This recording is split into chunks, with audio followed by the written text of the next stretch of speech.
Got a quick question for you. Do you want your future to be easier or harder? I know it sounds simple. It sounds so obvious. Yet, how many of us are making decisions today that we know are going to lead to a harder future? Now, the problem is we don't see the future. The future is not real. I've even said this, that the past, it's gone. It's never coming back. The future, it's just in your imagination. It doesn't exist. The present is the only thing that really matters at this moment. And some people take that to mean that they're going to live like there's no tomorrow. But let's just look at the actuarials. Chances are, unless you have some sort of crazy death wish, there's going to be a tomorrow and a next day and a next day. And at a minimum, we need to be making decisions today that are going to set us up for a future that is easier than harder. Why would you ever want something to be harder the longer you live? And I'm reading this book right now called Clear Thinking by Shane Parrish, who is the founder of Farnham Street, a very popular newsletter. And Shane is also the host of The Knowledge Project, which is a fantastic podcast. Highly recommend it. Has great guests, very insightful. He is just, in fact, one of my favorite thinkers at the moment. And Clear Thinking is a book that I just grabbed. I'm about a third of the way through it. And I was reading through it this morning, and he starts to write about this idea of decision-making and accountability. And he posed something that I thought was so succinct, so simple, as most really, really impactful things are, which was this concept of every time you make a decision, you ask yourself, will this action make the future easier or harder? And it reminds me of James Clear's idea in Atomic Habits, in which he said, every decision you make today is a vote for or against the person that we want to be. And this is the essence of forming good habits, right? If you start to consistently, reactively make decisions that will lead to the version of yourself that you're pursuing versus against, then you're more likely to actually have that outcome. And as I get older and as the future seems to be closing in faster every single day, I want to know that when I show up, that future Jason is living as easy of a life as I can possibly help him to live today. So what does this mean? This means that whenever I decide to train, to physically train or not to train, okay, if I physically train today, will that make for an easier future or a harder future? Well, most likely it's going to make an easier future. That's why I harp on this so much on this podcast, which for all intents and purposes is essentially a health and wellness podcast at this point. I was just talking to my buddy James Quandall about this, and we were talking about the podcast and how it's evolved, and essentially this is something that, because it's become such a passion of mine for longevity and good health, that's what this podcast pretty much centers around. And a lot of that came from my desire to stay as young as possible, or at least as young feeling and as active as possible the older that I got, because I want to have an easier rather than harder future. The older we get, we see our loved ones suffering from arthritis, heart conditions, all these different things, dementia. We see and we look at them, and not in a judgmental way, but if we know how they've lived their lives, we can pretty much look in and we know that along the way they made a lot of decisions in their earlier years, either through ignorance or willfulness, that led to a harder future for them. So there's really no excuse.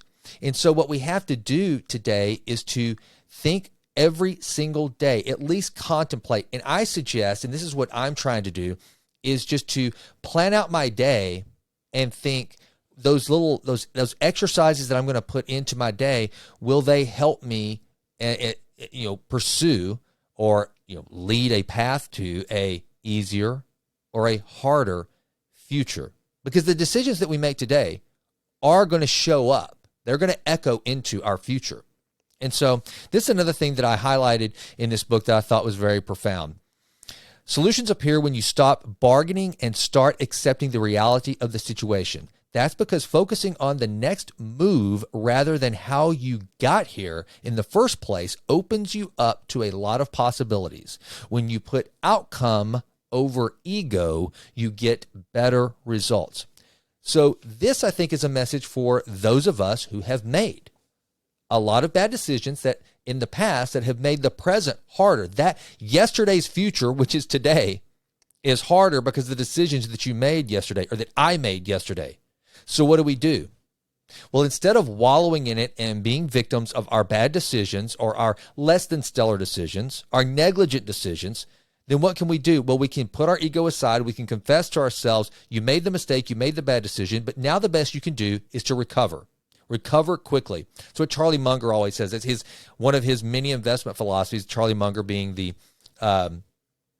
partner of Warren Buffett at Berkshire Hathaway. He always says, if you lose money, recover quickly. That's what you do, recover quickly. Peter Attia, one of my favorite physicians and thinkers on health and wellness, he always says, recover quickly. If you miss a training session, don't let back-to-back days go by without training. Just recover quickly. Get back in as fast as you can. It's what James Clear talks about. Whenever you're trying to form a habit, if you miss a day, if you break a streak, recover it quickly. Start the streak again quickly. And it's the same thing here. If you've made some bad decisions, if you've made decisions either, again, out of ignorance or willfully just succumbing to the pressures, be it peer pressure, environmental pressures, whatever the case may be, to make a bad decision, recover quickly, suck it up, own it, don't let your ego get in the way, and start to make better decisions that will, one, be a vote for the person that you want to become, and two, that will lead to an easier future. Never, ever, ever forget that the things that we do, the people we are essentially reflections of decisions that we have made. You are the hero of your own story. Each and every one of us, our lives are our own. And it is up to us. We cannot live this life in a perpetual state of victimhood. We just can't. I'm reading a book right now that suggests that research has shown that some 80% of ailments that people suffer from are emotionally induced. That means that it's because of bad thinking. The story that you live is the story that you tell yourself. Who you are is what you tell yourself. And if you tell yourself you're someone that has a bright future, that is going to pursue an easier future, and you are willing to make decisions to that end, then that is what you will and shall do. And if you're in a set of circumstances that you say, well, you don't understand, I'm only faced with a limited number of decisions that I can make. A limited number is not no number. I've talked about on this program at length Viktor Frankl, who wrote Man's Search for Meaning. Essentially, this is the concept of logotherapy, which Viktor Frankl pioneered. That says that no matter what your circumstance, no matter how bad, you still have this choice. It's the last of all human freedoms to choose one's attitude and to choose your own way. I did an article a while back called Take the Punishment. And this, I think, if I'm not mistaken, this was based on the writing of James Stockdale, the Admiral James Stockdale, who spent, I believe, 5 years in the notorious Hanoi Hilton during Vietnam. And what he taught his men, he was the highest ranking military officer in the Hanoi Hilton at the time. And whenever he would interact with his men, he would tell them to take the punishment, take it well, own the punishment. And that way, if you're deciding they're punishing me, but how I take that punishment, do I take it as an individual of courage, of strength, as a patriot, or do I take it as someone who is beaten, defeated, and weak and beat down? Take the punishment. You have that choice. And that's what Viktor Frankl did when he was in Auschwitz and these other Nazi concentration camps that he suffered and endured. It was deciding, what can I make of this? And as we, thank God, none of us are going to be in military internment camps or concentration camps or hopefully anything of that nature. So what we have is we have this life where we have an infinite number of choices, where our biggest problem is the opportunity cost that we're faced with. Opportunity cost being every single thing that you're saying no to when you say yes to something. So whenever you're trying to, as I've discussed before many times, whenever I've talked about this idea of being able to say no, Because every time you say yes, you're saying an infinite number of no's to a bunch of other things you could be doing at each and every time you say yes to something. So to focus in on, if I'm saying yes to this, what are some of the things that I'm saying no to doing? Before I put this lunch, this coffee, this social engagement, this after work dinner, before I say yes to this, what am I saying no to? And if by saying yes to this, is it a vote for an easier or a harder future? I once, a state representative, he boiled down his political decision making process to this. Whenever I am voting on a bill, I think, does this lead to more or less freedom? It's that simple. I thought that was pretty concise. I love this idea. James Clear says, make your decisions be a vote for or against the person you want to become. And Shane Parrish says, is this decision going to make my future easier or harder? Whenever you're faced with that, do I drink this? Do I smoke this? Do I eat this? Do I train? Do I not train? Do I hold this bitterness? Do I grant this forgiveness? Do I show up early? Do I show up to work early? Do I leave early? Ask yourself this one simple question as part of the filter that you run the decisions through. And if you do this enough, it becomes automatic. That's the beauty of it. Over and over and over, these good decisions become habitual. But while you're building that muscle, while I'm building that muscle, we have to ask ourselves, will this lead to a harder or an easier future? And I guarantee you, and again, going back to look at your loved ones, I guarantee you all of them would say, I wish I had made some different decisions based on my condition now. I was enjoying the here and the now and the moment, but I could have made some different decisions that would have led to an easier present than what I'm facing right now. So while we still have the opportunity, those of you, and we all do, no matter where you are, we all have the ability. If you're here today, then you have to live as though there is a tomorrow. Make the most of this day.